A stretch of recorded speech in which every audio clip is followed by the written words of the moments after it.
는 그 유명한 주의 날, 여러분 이미 주의 날에 대해서 저희와 함께 공부를 하신 분들은 아마 많이 들으신 말씀이죠. 주의 날.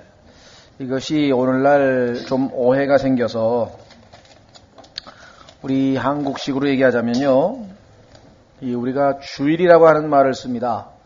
그래서 주일학교, 그다음에 우리가 주일 이런 말을 우리가 편의상 쓰고 성경적으로 뭐 그게 꼭 틀렸다고 얘기하는 건 아닙니다. 뭐냐면은 주님께서 부활하신 날, 첫째 날이죠. 그 첫째 날, 그래서 우리가 그날을 주일이라고 한다, 이렇게 얘기할 수 있고요. 그래서 이 계시록의 요한이 주의 날에 이렇게 그 하나님의 계시의 음성을 들었을 때 그 주의 날이 바로 주일날 아니냐, 일요일 날이다, 이렇게 주장하시는 분도 없지 않아 있기는 합니다.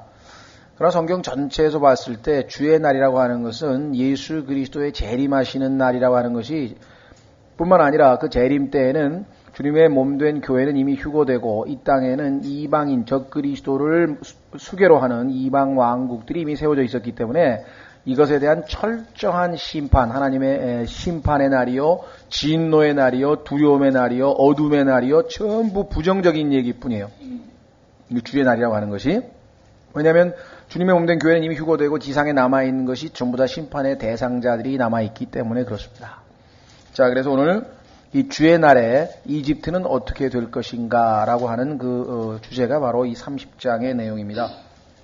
미래에 있게 될 내용이겠죠. 자, 보겠습니다. 제30장.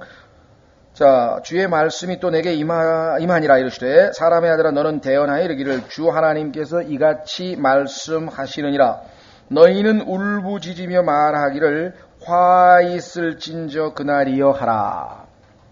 그날이 얼마나 무시무시한 날이기에 하나님께서 화 있을진저 그날이여 하라.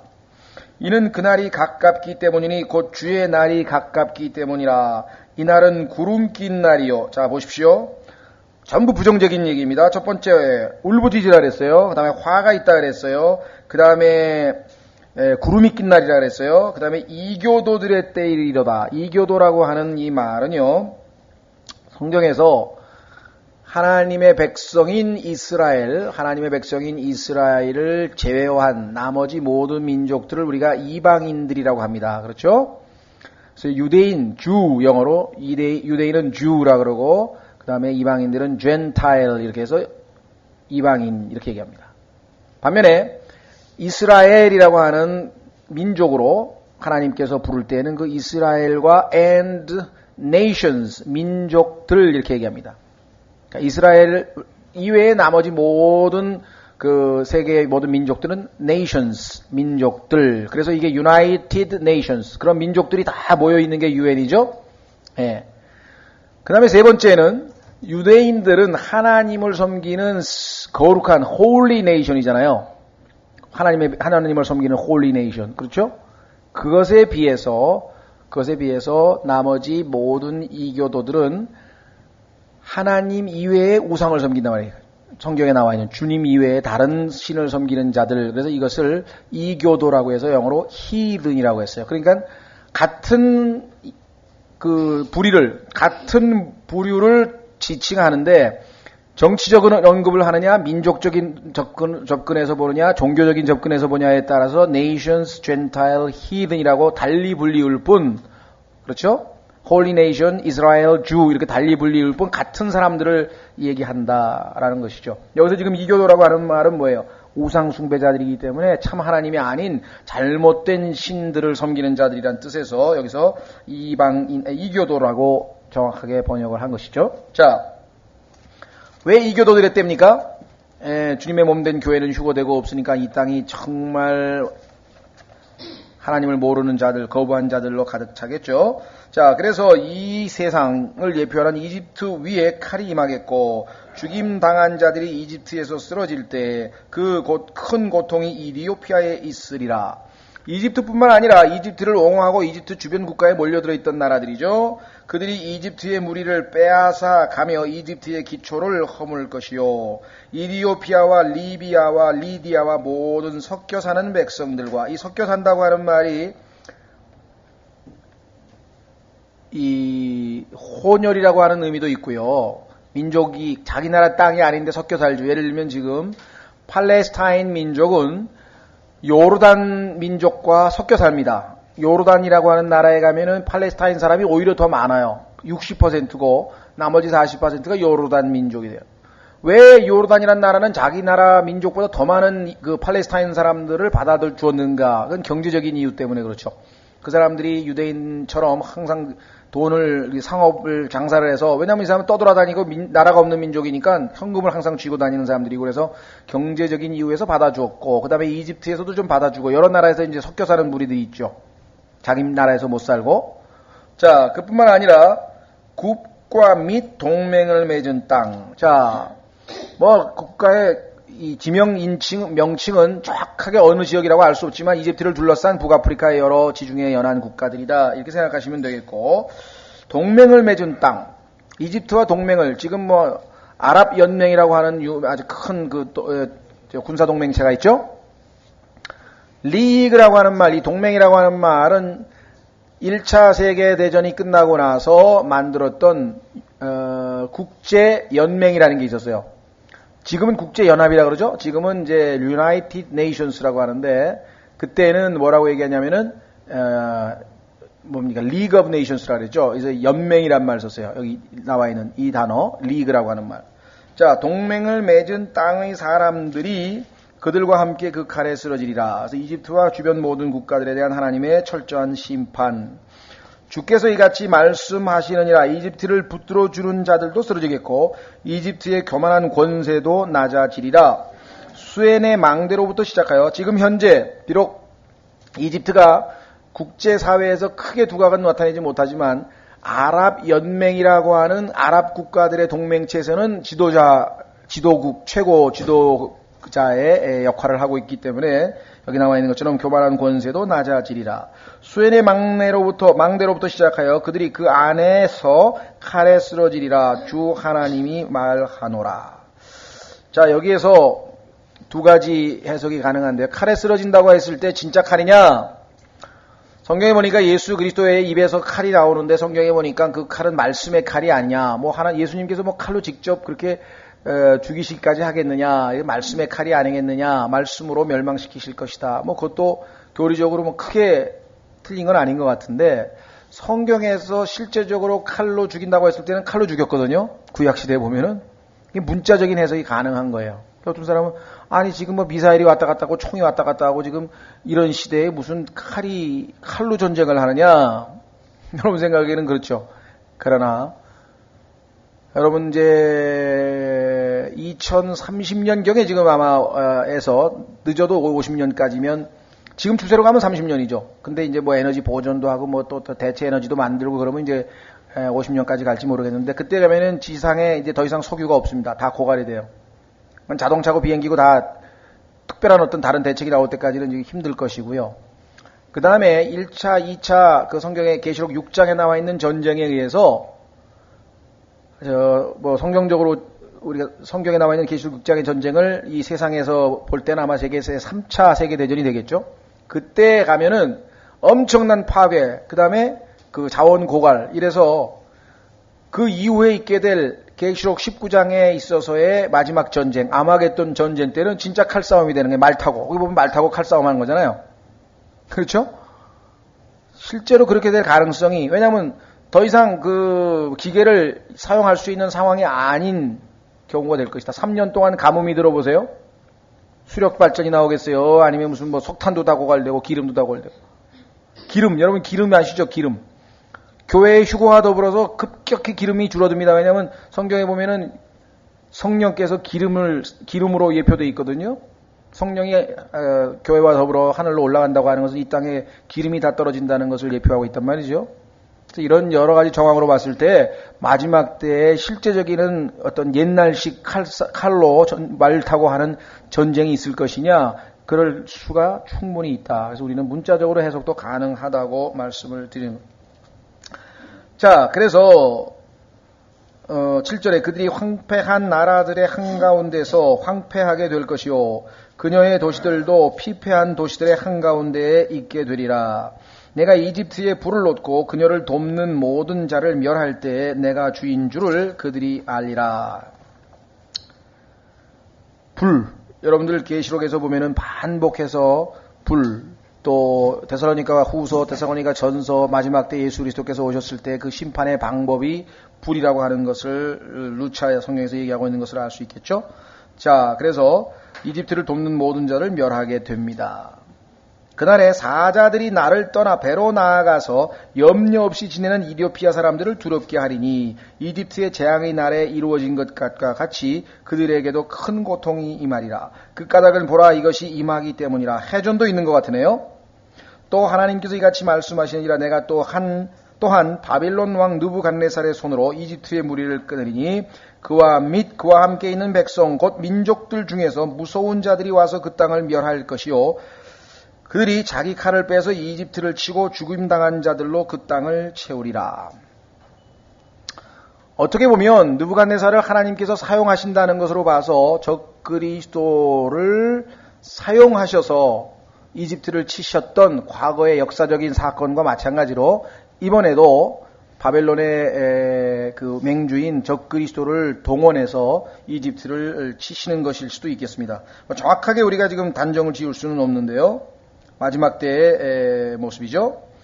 자, 그래서 하나님께서 아까 말씀했던 그 얘기가 또 나오네요. 12절 내가 그 강들을 마르게 하고 가뭄으로 인해서 그 땅을 사악한 자의 손에 팔겠으며 타국인들의 손으로 그 땅과 그 안에 있는 모든 것을 피폐하게 하리라. 나 주가 이것을 말하였노라. 주 하나님께서 이같이 말씀하시느니라. 내가 또한 그 우상들을 파괴하고 아까 나왔죠? 지금 현재 그 하이댐이라고 하는 그 높은 댐 위에다가 이집트의 큰 우상들을 갖다가 전부 다 거기다 옮겨놔서 지금 댐 위에서 나일강을 지금 내려다보고 있다고 말씀을 드렸잖아요. 그 형상들, 그 가증스러운 우상들이 다 이제 파괴될 것을 성경에서 미리 말씀을 했네요. 그렇죠? 노베에서 그치게 하며 다시는 이집트 땅에 통치자가 있지 못하게 하고 이집트 땅에 두려움을 두리라.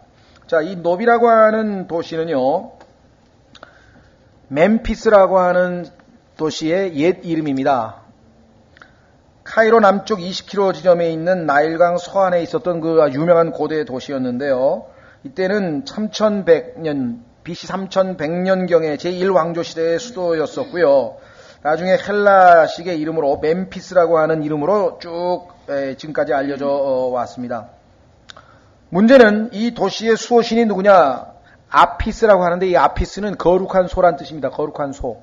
그래서 그 거룩한 소를 흉내내느라고 이스라엘 백성이 출애굽한 후에 아론에게 송아지 만들어내라고 그렇게 했던 그 유명한 아피스 소죠. 여기에 신전이 세워져 있고 아까 말씀드린 것처럼 댐 위에다가 유엔의 지원으로 그런 우상들을 세워놓은 것을 보게 됩니다. 그래서 결국은 하나님께서 이제 이 놉을 심판하실 것이고 그 다음 도시 14절에 나옵니다. 에스겔서 30장 14절에 두 번째 바드로스. 바드로스는 이집트의 상부, 그러니까 나일강 상류 지역의 전체 지명을 통칭해서 바드로스라고 하는데 거기에서 수도, 제일 큰 도시가 바로 소안이라고 하는 도시입니다. 거기 나와 있죠? 나일강 상류 지역을 황폐하게 하고 소안에 불을 놓으며 노에서 심판을 집행하리라. 이 노라고 하는 도시는요, 이집트 북동쪽에 위치한 도시고, 그 다음에, 죄송합니다. 그 밑에, 어딥니까? 15절에 신이 나오죠?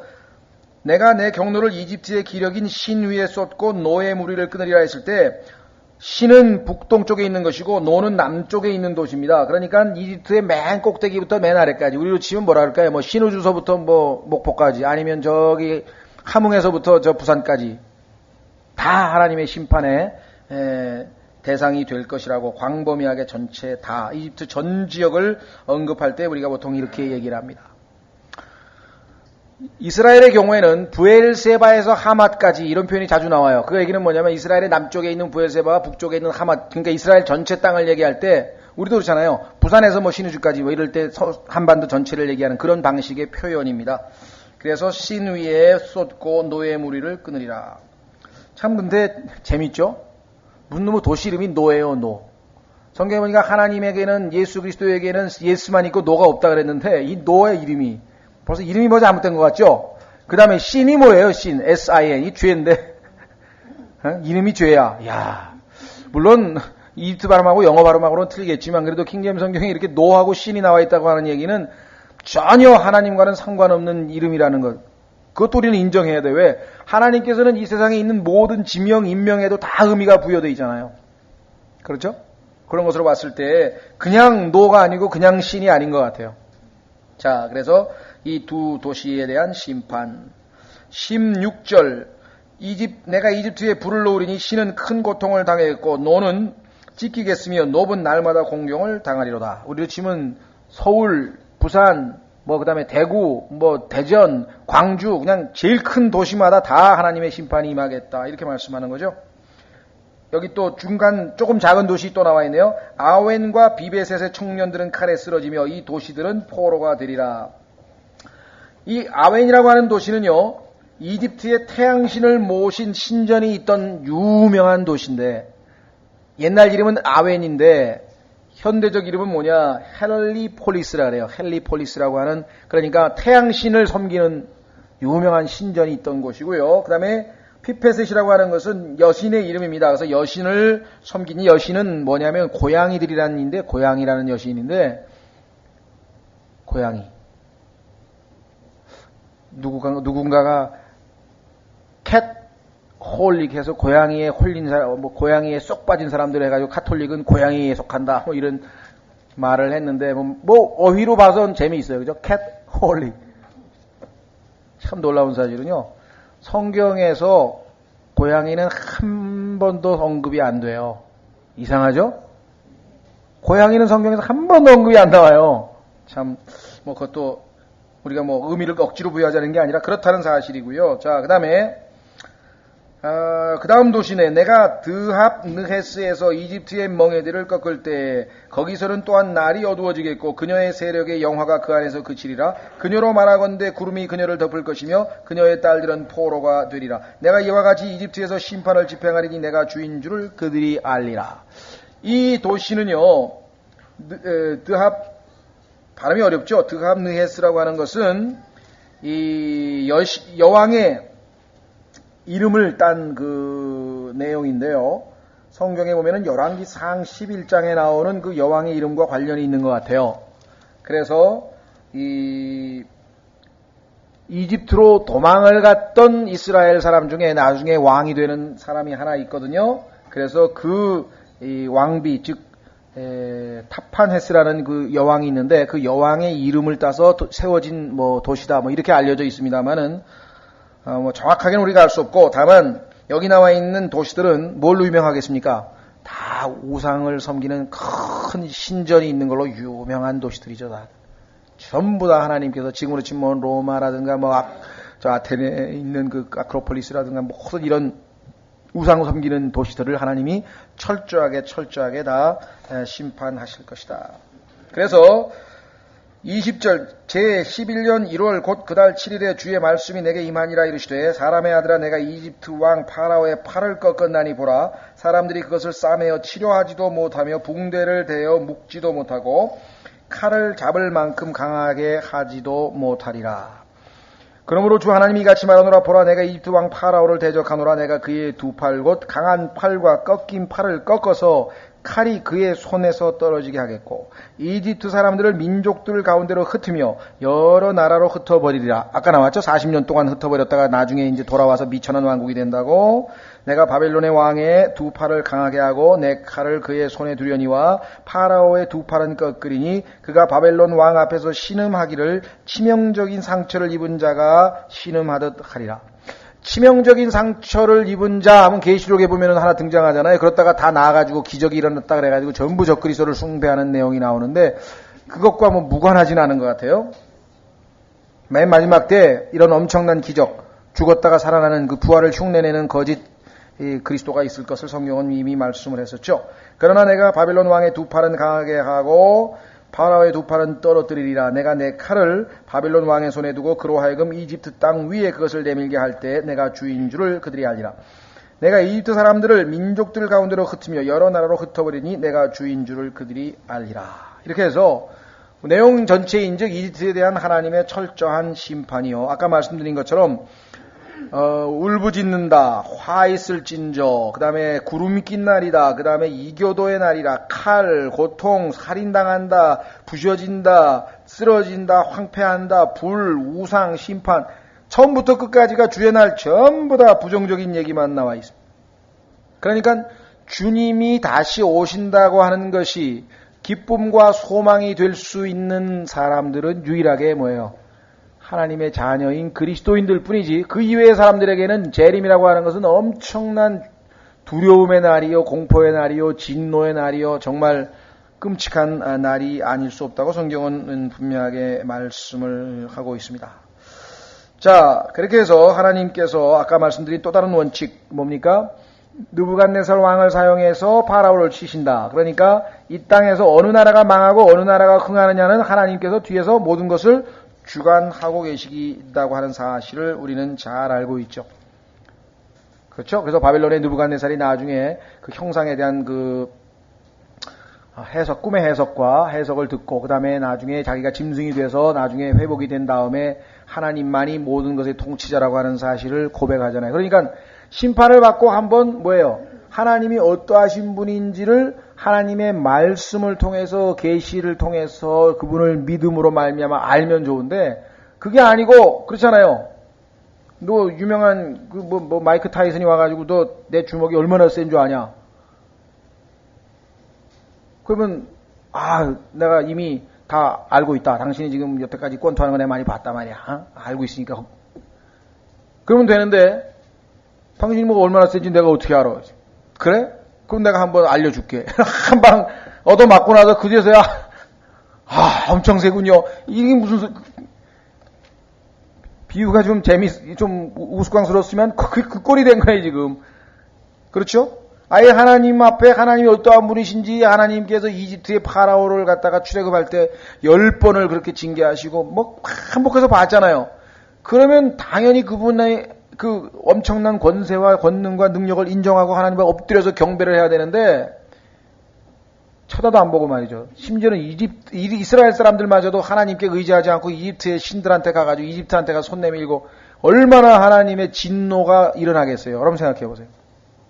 하나님의 그 받으시는 인격적인 모독이잖아요. 그죠? 하나님이 어떠하신 분인지를 몰라도 너무 모른다.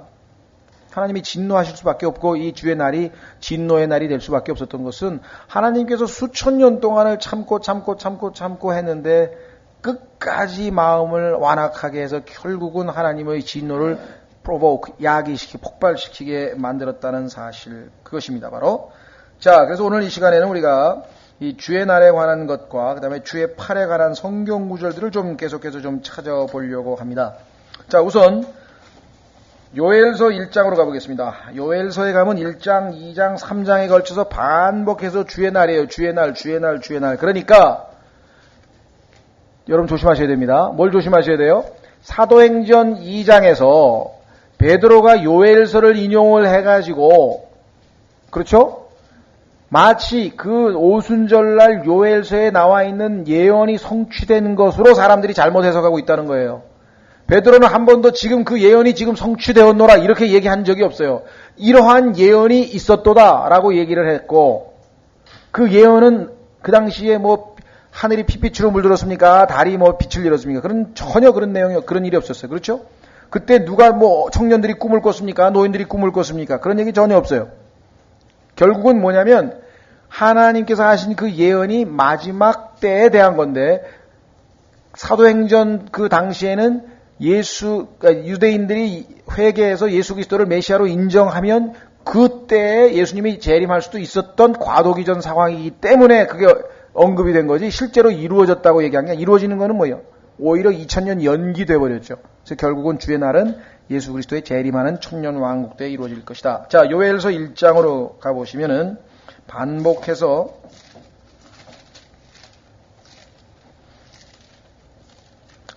자, 요엘서 1장 14절, 너희는 금식하는 일을 거룩히 구별하고 엄숙한 집회를 소집하여 장로들과 이 땅의 모든 거주민들을 모아 주 너희 하나님의 집으로 드리고 주께 부르짖을지어다. 왜 그래요? 주의 날이 임박하였는데 이스라엘이 어떻게 돼요? 회개하는 자들, 끝까지 견디는 자들, 믿음을 가지고 있는 자들, 예수 그리스도를 메시아로 받아들이는 그 자들만이 살아남죠. 그렇지 못한 사람들은 다 멸망당한단 말이에요. 그러니까 이들에게 지금 회개를 촉구하는 거예요. 슬프다 그날이요 15절 이는 주의 날이 가깝기 때문이라. 그날이 전능자에게서 나온 뭐라고요? 멸망같이 이르리로다. 먹을 것이 우리 눈앞에서 끊어지지 아니하였느냐. 참으로 기쁨과 즐거움이 우리 하나님의 집에서 끊어지지 아니하였느냐. 쭉 읽어보면 전부 다 비참한 심판의 모습. 2장 1절 너희는 시온에서 나팔을 불며 내 거룩한 산에서 경고의 소리를 내어 이 땅의 모든 거주민들로 하여금 떨게 할지니 이는 주의 날이 이르기 때문이니라. 그날이 매우 가까우니. 주의 날은 항상 이렇게 무섭고 부정적인 예로 나옵니다. 곧 어둡고 캄캄한 날이요 구름이 끼고 짙은 흑암이 덮인 날이라. 이날은 아침이 산들 위로 퍼지는 것 같으니 이는 크고 강한 백성으로 인함이라. 이 크고 강한 백성이 바로 여러분과 저라고 말씀을 드렸었습니다. 이와 같은 것이 지금까지 없었고 이후에도 많은 세대의 햇수에로 이르도록 없으리로다. 불이 그들의 앞에서 삼키고 쭉. 내용 전체가 다 하나님의 엄청난 심판에 대한 얘기죠. 3장 14절 요엘서 3장 14절 심판의 날이라고 하는 것이 이렇게 나옵니다.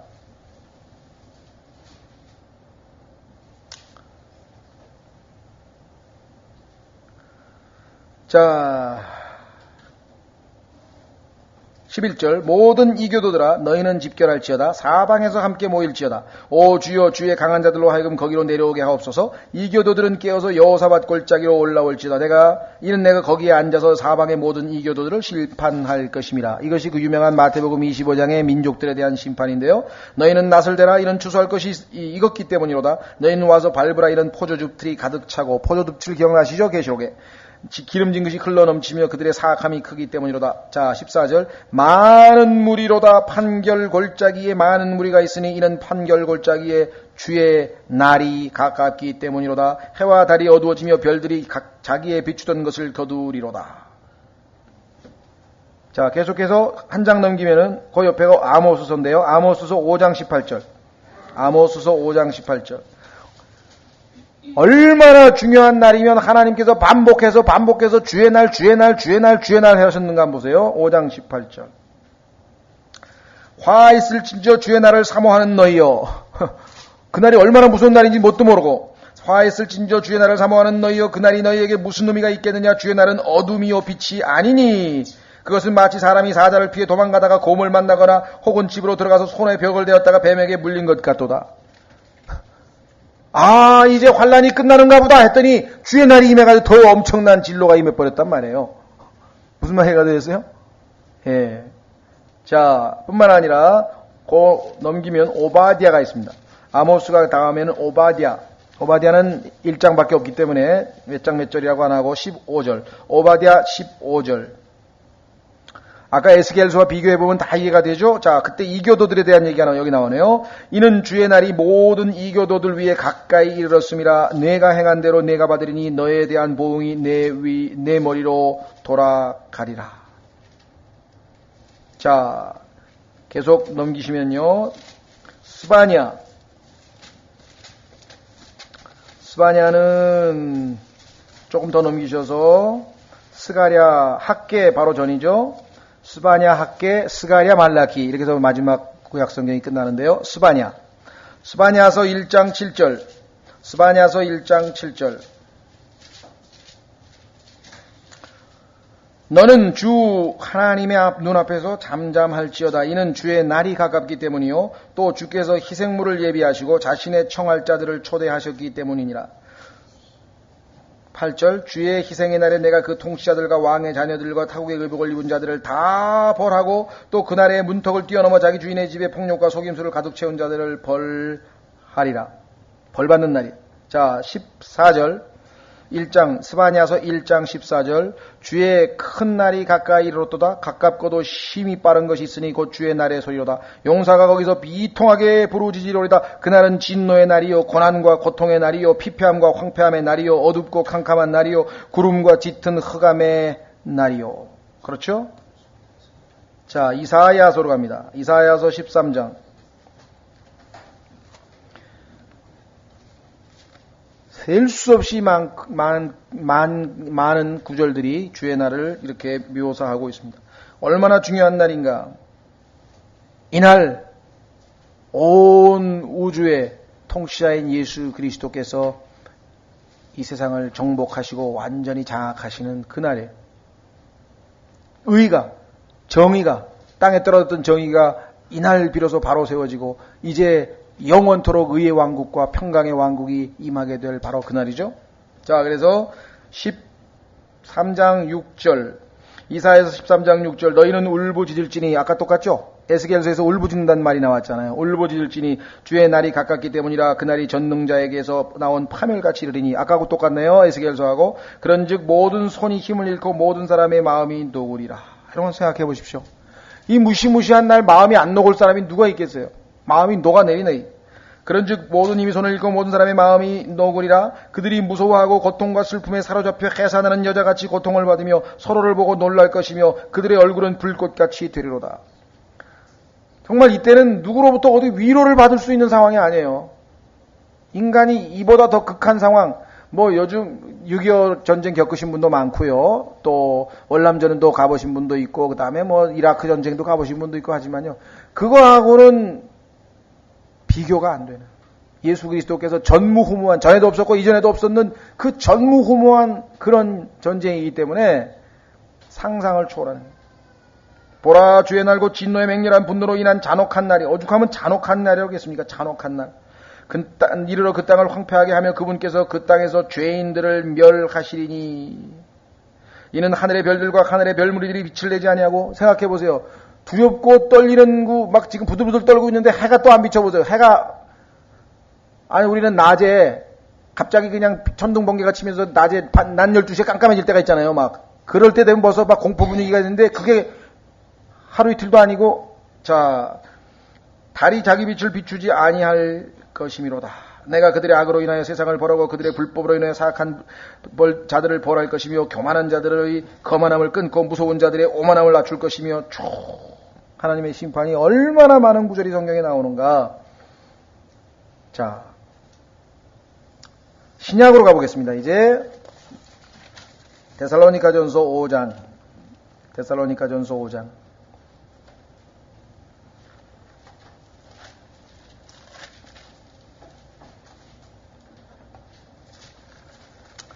데살로니가전서 5장 1절. 그러나 형제들아, 그 때와 시기에 관하여는 내가 너희에게 쓸 필요가 없나니 이는 주의 날이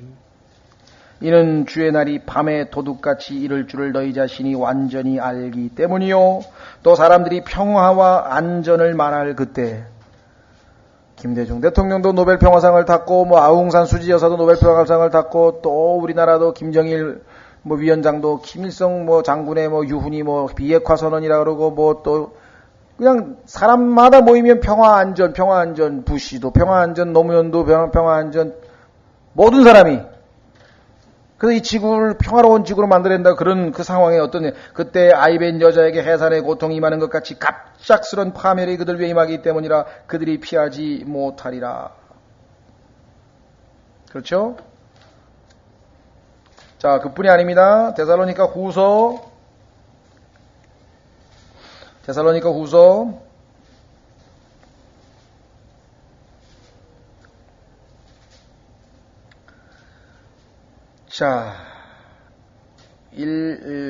1장 7절부터 보시면요.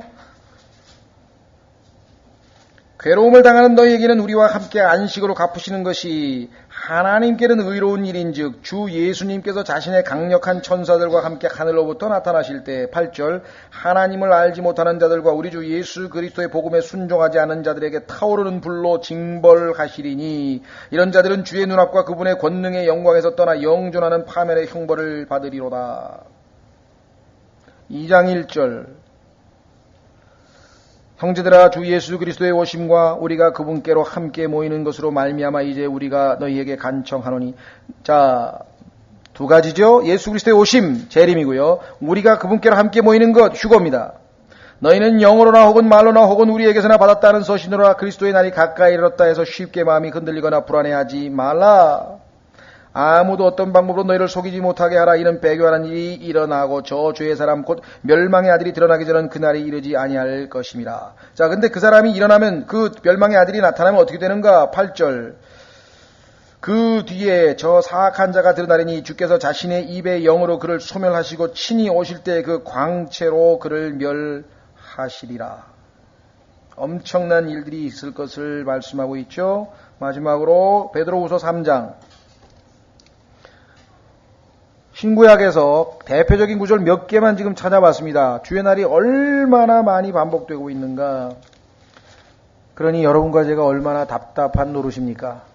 이 주의 날이 하나님께서 이렇게 엄청나고 두렵고 인류 역사상 전무후무하고 정말 하나님의 진노, 그 거룩하신 분노가 타오르는 날인데, 그 날이 다가오는 것도 모르고 그냥 아파트 값이 올라갔다 내려갔다 한다, 뭐 올라갔다 내려갔다 한다, 뭐가 어떻게 됐다, 뭐 땅값이 올라갔는데 11교회 신도시를 짓는데 뭐가 어떻게 됐다, 그냥 그 다음에 뭐 박정희가 골을 넣었는데 뭐가 어떻게 됐다. 관심이 없으라는 얘기가 아니라 그거보다 훨씬 더 중요한 일은 다 놔두고 완통 그거에 빠져가지고 그냥 오늘도 이제 뭐 밤에 뭐 어디 광화문에 길거리에서 모여가지고 또 술 마셔가면서 난리를 친다는데 오늘도 뭐 11시인가 한다면서요. 근데 그 광화문에서 모여가지고 전부 다 하늘을 향해서 그냥 어린 양의 진노를 받으면서 다 그들이 죽어갈 거 생각을 한번 해보세요. 거기에 모르겠어요. 그리스도인, 거듭난 그리스도인 몇 명이나 갈란지는 난 잘 모르겠는데 그 사람들 빼고 그 월드컵 때 모였던 그 수없이 많은 사람들이 다 몰살당하리라고 성경에서 얘기를 했으니 바울이 마음이 편했겠습니까? 얼마나 우리 모르면 모르겠는데 다 알고 있잖아요. 기도할 수밖에 없대. 어떡하겠어요? 저들을 불쌍히 여겨 저들이 속히 주님 품으로 돌아오게 해달라고. 그러니 바울도 차라리 내가 멸망당해서 지옥에 지옥에 가는 한이 있을지라도 내 동포가 구원받았으면 좋겠노라고까지 그렇게 얘기한 그것은 바로 이 모든 것을 알고 있기 때문에 그렇습니다. 근데 지금 우리가 통곡할 때고 애통할 때고 울부짖을 때고 모르겠습니다. 제가 생각할 때는 뭐 한 달에 한 번 기도가 제가 볼 때는 뭐 너무너무 적지만 그래도 우리가 한번 시도는 해보자 지금 시작하는 건데요. 물론 개인적으로 기도도 하셔도 돼요. 너무 먼데 뭐 억지로 일부러 하실 필요는 없고요. 지금이라도 하여간 뭐 어떻게든지 더 기도를 해야 될 때다 이게 지금 우리가. 특히 적어도 우리를 알고 있는 사람들, 잘 알고 있는 사람들 순서부터. 그렇죠? 성경에서 순서가 항상 있잖아요. 너희가 뭐예요? 예루살렘과 유대와 사마리아와 땅끝까지 이르러. 우리 주변에 우리 가족, 직계 가족들을 위해서 구원을 위해서 지금 저기 보니까 이제 명단에 많이 써놓으셨더라고요. 이제 김원경 장님도 써놓고 누구도 써놓고 이제 자기 구원받아야 될 명단들 지금 다 써놓으셨는데요. 하여간 일단 그거부터 기도하자 이거예요. 그리고 넓게는 정말 추수할 일꾼을 빨리빨리 보내셔서 사실인지 잘 모르겠어요. 제가 테이블 들었더니 어떤 미국 목사님이 설교를 하다가 지금 대한민국에는 2만 명의 선교사들이 북한이 그러니까 문이 열리면 통일만 되면 지금 즉각 들어가서 복음을 전할 사람들이 준비되어 있다고 그러는데 정확하게 내가 잘 모르겠는데 그렇게 들었거든요. 그게 아마 옛날에 무슨 뭐 대학생 선교단체에서 아마 이 북한에 갈 어떤 그 단기 선교사 훈련 같은 거 받은 사람을 얘기하는 거 아닌가 싶기는. 어쨌거나 그 마음이 얼마나 가상합니까? 그렇지 않습니까? 북한의 문만 열리면 지금 2만 명이 그 젊은 청년들이 그래도 가서 내가 전도지라도 나눠주고 복음이라도 전해야 되겠다고 지금 대기하고 있다는 게 마음의 결단을 하나님의 헌신 기도를 한 사람이 있다고 그렇게 얘기를 한 걸 제가 들었습니다만은 제가 지금 결코 느슨하게 살 때가 아니고 이 엄청난 진노가 곧 다가온다는 사실. 아까도 얘기했잖아요. 갑작스럽게 도둑같이 어떤 일이 발생할지 몰라요. 그때 가면 하늘에 가서 기도하면 너 여러분과 저는 휴거하고 올라가 버리면 그만이에요? 못 올라온 사람 어떻게 그럼? 못 올라온 사람. 오늘도 우리 지금 참 여러 모르겠어요. 3명, 4명 형제가 지금 덥지만 꾸준히 그래도 이 프리칭을 나갑니다. 저도 마음 같아서는 좀 정말 어떻게든지 나가고 싶은데 이게 제가 가서 한 15분 정도 소리 지르고 나면 여기서 목이 쉬어가지고 지난번에도 같은 날 결려가지고 제가 지금 못하고 있습니다만은 하여간 듣든지 안 듣든지 지금 하나라도 더 외치고 알리고 나눠주고 뿌리고 어떤 방법으로든지 하나님께서 어떻게 역사하실지는 모르지만 그렇죠? 그래서 여러분들 그냥 뭐 병문안 같은 데도 그냥 가지 마시고 전도지 같은 거 항상 넣고 다니면서 병원 같은 데요 그냥 이렇게 뭐 꽂아 있는 데 갖다 놔두면 누가 읽을지 모르잖아요. 왜냐면 특히 병원 같은 데서는 사실 사람이 마음이 좀 그렇고 그러니까 그런 거 보면은 영혼을 준비하라 그러면 괜히 그런 데 손이 간다고. 평소 때는 뭐 이 잡지 같은 데 가는 사람도 그런데 병원 같은 데 가면 또 그렇잖아요. 그러니까 어떤 방법으로 쓰든지 하여간 우리는 말씀을 물 위에 던지라 그래야 돼. 빵을 물 위에 던지라. 물이 뭐예요? 많은 무리들, 세상이라. 그러니까 저희가 지금 뭐 오늘도 지금 이제 여러분들 보셨는지 모르겠는데 세계관을 분별하라는 그런 제목으로 거기는요 불교 신자를 비롯해서 이 다른 종교를 갖고 있는 사람들에 대해서 상당히 설득력 있게 아주 내용이 들어 있습니다. 한번 읽어보시면 여러분에게도 도움이 되실 거예요. 아 그렇구나. 기독교와 다른 종교와의 차이는 기독교는 모든 원인을 죄 싹시 사망이죠. 죄. 그런데 세상 종교는 죄가 아니라 죄의 열매인 고통에다 초점을 맞춰요. 그래서 어떻게 하면 고통을 없애주려고 하는 거예요. 근데 그 원인이 죄라는 사실을 모르고 있는 거예요. 접근이 다른 거예요. 우리는 죄 문제로 가서 하나님 앞에 내가 죄인이기 때문에 십자가에서의 죄를 제거하신 어린 양을 통해서 해결책을 얻는데 이 사람들은 고통을 없애자는 거예요. 그래서 불교는 고통을 없애는 방법이 뭐냐? 차이를 없애버리면 돼. 차이. 서로 다르기 때문에 고통이 생기니까 다 똑같다. 선도 악이고 악도 선이고 뭐 해결이 막 엉망이 되는 거예요. 결국은 영혼이 이게 미혹이 돼서 속아가지고 엉뚱한 데로 가버리는 거예요. 그래서 그 성철 스님의 마지막 자기가 지옥으로 떨어진다고 하는 얘기가 그게 그냥 한 얘기가 아니란 말이죠. 그래서 특히 불교 신자들에 대해서 정말 도움이 될 수 있는 그런 소책자니까요. 많이 뿌리세요.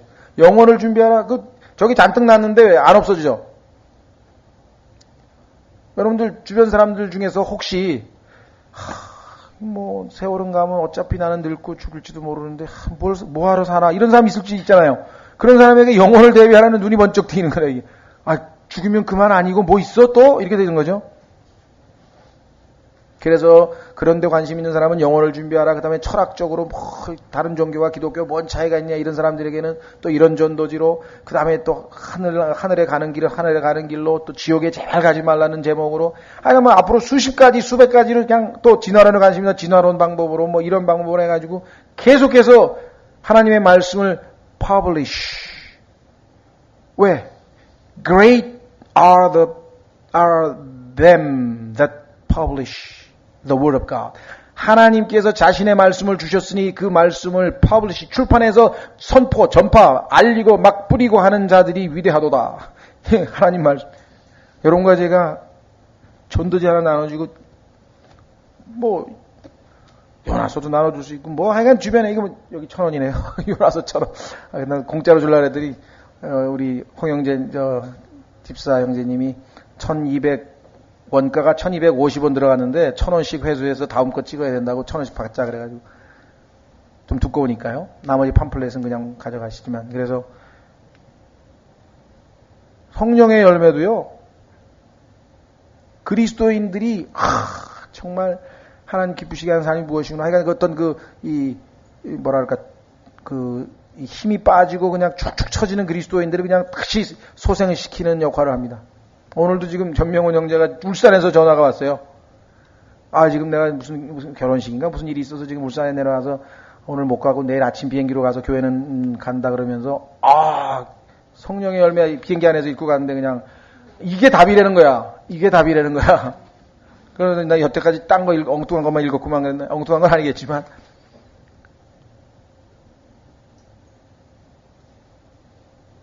하여간 그 이외에도 지금 당신은 거듭나셨습니까? 그 이외에 계속 지금 우리가 왜냐면 사람마다 하나님과 자기 사이에 걸려있는 내용이 틀려요. 니고데모는 니고데모대로 우물가의 여인은 우물가의 여인대로 다 그렇기 때문에 거기에 맞는 다양한 종류의 전도지를 개발. 사실 제가 가지고 있는 게 영어로 된 게 막 한 4, 500가지 종류가 있어요.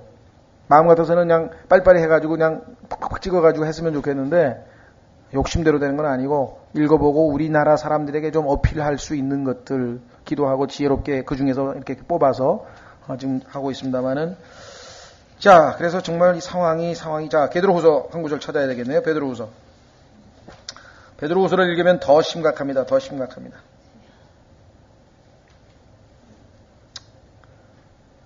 베드로후서 3장 7절입니다. 베드로서 3장 7절 지금 있는 하늘들과 땅은 주께서 같은 말씀으로 보관하사 경건치 아니한 자들의 심판과 멸망의 날에 불사르기 위하여 예비해 두신 것이라. 그러나 사랑하는 자들아 주께는 하루가 천년 같고 천년이 하루 같다는 이 한 가지 사실에 대하여 무지한 자가 되지 말라. 주께서는 자신의 약속에 대하여 어떤 사람들이 더디다고 생각하는 것 같이 더디신 것이 아니며 오직 우리를 향하여 오래 참으사 아무도 멸망하지 않고 모두 회개에 이르기를 원하시느니라. 하나님의 뜻은 명백합니다. 한 사람도 빼지 않고 모두가 회개하는 거예요.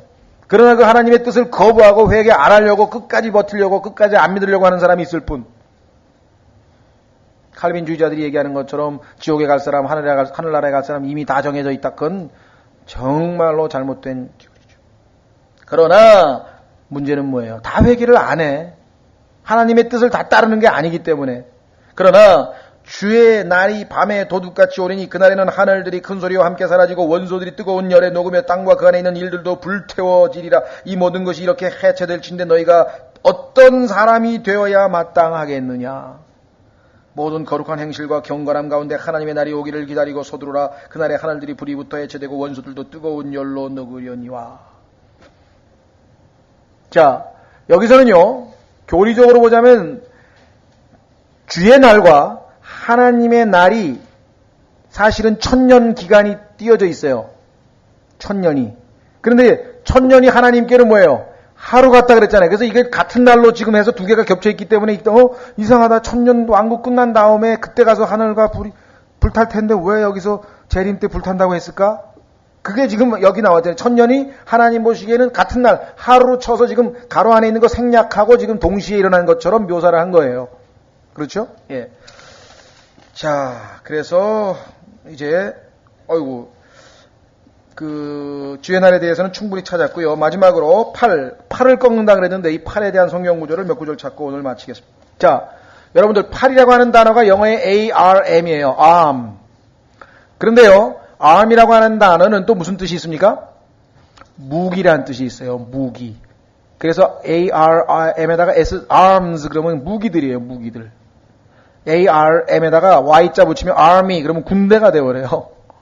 그래서 이 팔이라고 하는 말은 군대, 그 다음에 무기를 예표하는 것으로 성경에 나와 있어요. 팔을 꺾는다는 얘기는 군대와 무기를 다 말살시켜가지고 깨끗하게 패배시키신다는 하나님의 심판의 선언이겠죠. 자, 욥기 38장 15절. 욥기 38장 15절에 가시면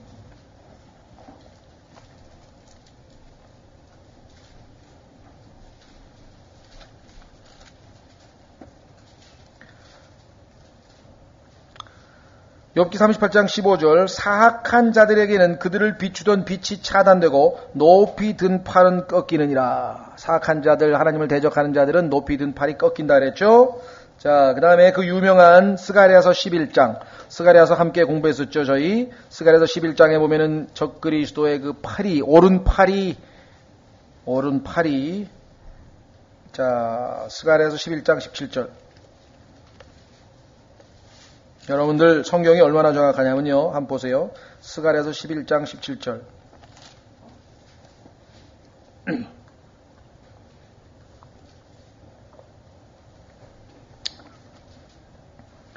자, 스가랴서 11장 17절. 화 있을진저 그 양떼를 버리는 우상 목자여 칼이 그의 팔과 오른쪽 눈에 임하리니 그의 팔이 완전히 마르고 그의 오른쪽 눈이 완전히 어둡게 되리라 하시니라. 그래서 애꾼이나 적그리스도가 나중에 애꾼눈이 되고 그 다음에 왼손잡이가 된대요. 왼손잡이. 자, 어떻게 할 수 있는가? 성경에 보면은요, 왼손잡이에 대한 성경 구절을 쭉 읽어보면 재밌는 얘기가 나오는데 이게 적그리스도와 연관이 돼 있어요. 왜 그런지 아세요? 그건 이제 성경 구절을 한번 나중에 찾아보시고요. 여러분도 혹시 야구 좋아하세요? 야구? 야구 좋아하시는 분은 아시고요. 야구를 잘 모르시는 분은 모르실 텐데 왼손으로 던지는 투수가 있어요. 왼손으로 던지는 투수를 사우스포라 그래요. 사우스포. 그냥 뭐 사람들 사우스포 그러는 게 뭐냐면 사우스가 남쪽이고요. 하나님이 계신 건 북쪽이거든요. 남쪽이에요. 적그리스도인 남쪽. 그 다음에 포라고 하는 말은 짐승의 손을 영어로 포라 그래요. 근데 왜 왼손잡이를 짐승의 손이라 그럴까요? 짐승이 여기 지금 뭐 오른손을 지금 상했으니까 오른손을 못 쓰니까 왼손은 뭐예요? 짐승의 손이잖아요. 짐승 왼손. 사람들은 왜 사우스포라 그런지도 몰라. 성경을 아는 사람은 왼손 투수를 왜 사우스포라고 하는지 알아. 왜? 하나님 말씀이 모든 걸 판단할 수 있다고 그랬잖아요. 그러니까요. 야구하고 성경하고 무슨 상관이냐? 상관이 있죠.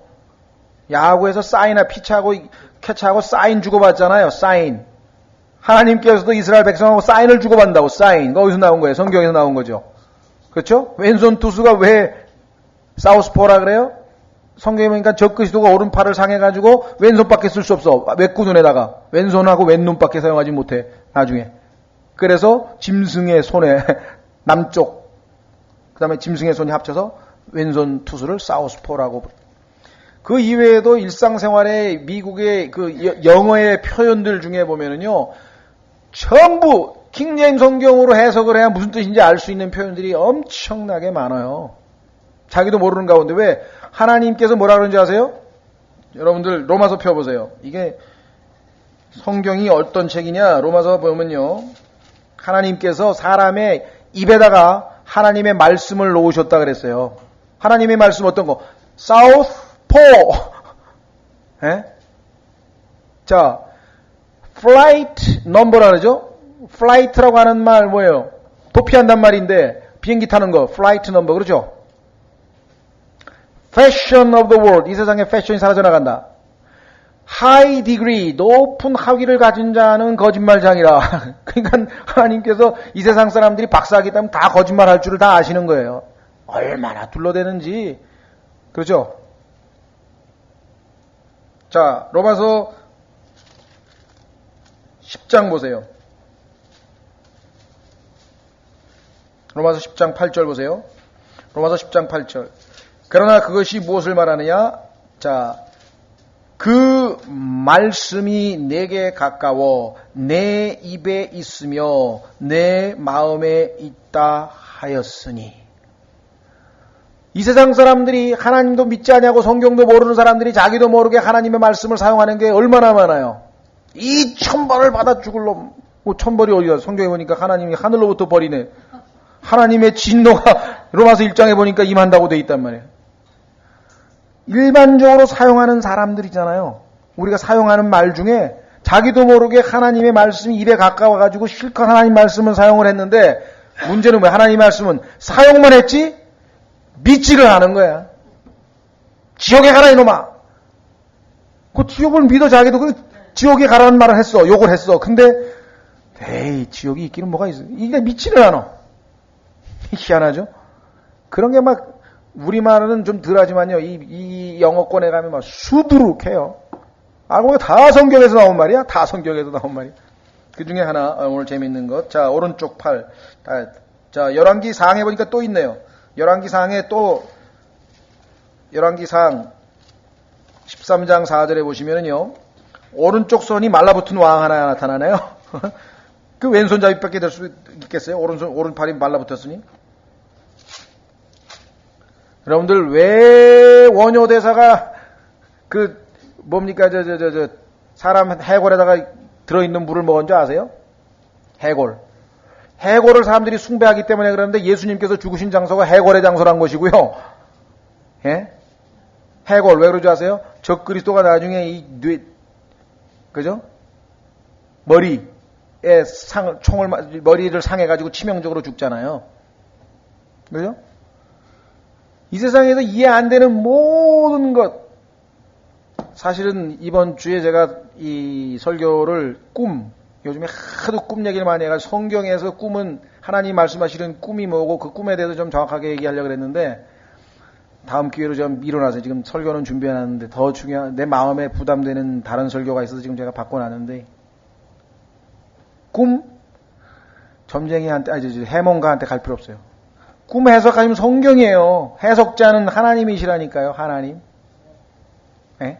성경에서 하나님이 꿈에 대해서 뭐라고 정의를 내리고 꿈이 무슨 역할을 하고 꿈이 무슨 의미를 갖고 있는가를 쫙 보면은요, 이 세상에서 나는 뭐 꿈은 I have a dream. 그게 마틴 루터 킹, 킹 목사라고 하는 그 사람이 외친 그 유명한 연설이어가지고 뭐 학력고사에도 나오고 뭐 하여간 뭐 교과서, 영어 교과서에 보면 맨날 I have a dream이에요. 그런데 성경에 보니까 그런 이루어지지도 않는 엉터리 꿈을 꾼 거짓 선지자들에게 속지 말라고 성경에 써 있어요. 그래 전부 그냥 웬통 전 세계 교과서에 전부 I have a dream 다 집어넣어. 처음에 아유 하나님께서 이것 미리 다 알고 전 세계에 보면 전 세계의 국가의 영어 교과서에 I have a dream 그 연설 안 들어가 있는 게 없고 우리나라만 녹음으로 듣고 난리가 났다. 예? 거기서 배운 게 뭔지 아세요? 독일 전에 꿈은 이루어졌습니까? 언제 이루어졌어요? 꿈은 이루어진다는데 젖버렸잖아요. 그런 꿈꾸는 자들을 하나님이 저주하신다고 성경에 써는 하나님이 주신 요셉의 꿈 그런 꿈이어야 돼. 그 꿈이 아니잖아요. 지금 그렇죠? 예. 자 얘기가 좀 빗나가는데 자 13장 4절 하나님의 사람이 베델에 있는 제단을 향하여 외쳐 말하는 것을 여로보암 왕이 들을 때 제단에서 손을 내밀어 그를 잡으려 하더니 이때 그를 향하여 내민 손이 말라 다시 거두어들이지 못하게 되었으며 손이 말라붙은 사람 나왔죠? 팔이 말라붙은 사람. 자, 두 구절을 적고 마치겠습니다. 시편 15절. 시편 15절.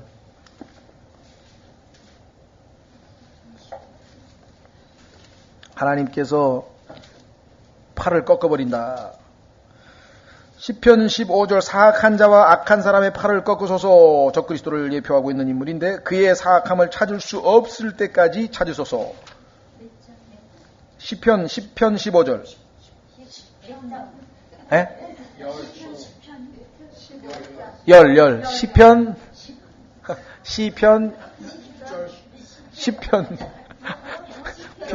10장이라고 안 그러잖아요. 시편은 장이라고 안 그러고 편이라고 하기 때문에 10.15 그래서 여기 악한 자의 팔을 꺾으시고요. 마지막 37편 17절 시편 37편 17절 이는 사악한 자의 팔이 부러질 것임이라 그러나 의로운 자는 주께서 붙드시나니. 사악한 자의 팔이 부러진다고 했죠? 그렇죠? 자, 여러분들 오늘날에 우리가 이 팔이란 말 어떻게 사용합니까? 예, 뭐 그런 거 있잖아요. 뭐 옛날에 누구니까 김동영 무슨 장관은 김영삼 대통령의 오른팔이고 맞나요? 왼팔이고 그다음에 뭐 최홍인가 뭐 그 사람은 뭐 오른팔이고 그러잖아요. 그죠? 그래서 그 사람들이 딱딱 해가지고 감방에 가니까 두 팔이 다 꺾였다. 두 날개가 다 꼈다. 이렇게 꺾였단 말 쓰잖아요. 그죠? 이게 다 성경에 나오는 말이에요. 팔이 잘나니 김영삼 대통령이 뭐 어떻게 해볼 도리가 없는 그런 상황이 되었다는 표현이죠. 하나님께서 이제 악한 자의 팔을 다 꺾어버리시는데 그 중에 오늘 에스겔서에는 다름 아닌 파라오의 팔을 꺾어버리시는 내용이 나와 있습니다. 자, 이렇게 해서 우리는 이제 다음 시간에 마지막 이집트에 대한 심판인데 여기는 참 재미있는 비유가 나와요. 파라오를 백향목에다가 비유하고요. 32장에 가면은 파라오를 용에다가 비유해요. 강에 사는 물고기에다 비유를 해서 하나님께서 그 둘을 심판하시겠다. 아주 다음 시간에도 아주 흥미있고 참 하나님께서는 너무나 이해하기 쉽게 비유적으로 그렇죠? 예, 성경을 공부하는 방법 하나 뭔지 아세요? 뭐뭐 같이 뭐뭐와 뭐뭐처럼 그러면 금방 이해가 돼요. 잘 이해가 안 가다도 쉽게 설명해 버린단 말이에요. 그렇죠? 예. 만약에 여러분들에게 내가 설명할 때 지옥이 어떤 것입니까? 지옥은 옛날에 난지도, 지금은 공원이 됐지만 옛날에 난지도가 그 쓰레기 불태우는 데잖아요. 근데 계속 불이 타요. 왜? 쓰레기를 계속 태우니까. 난지도 가보셨습니까? 네. 지옥은 난지도와 같은 곳입니다. 그러면 그냥 금방 이해가 되죠. 성경 전체가 그렇게 우리를 이해하기 쉽게 하나님께서 비유하셨는데 다음 시간에도 이 파라오를 나무에다 비유하고 그 다음에 이 물고기 용에다가 비유해서 심판하시는 내용이 나와 있습니다. 오늘 여기까지 하고 다음 시간에 계속.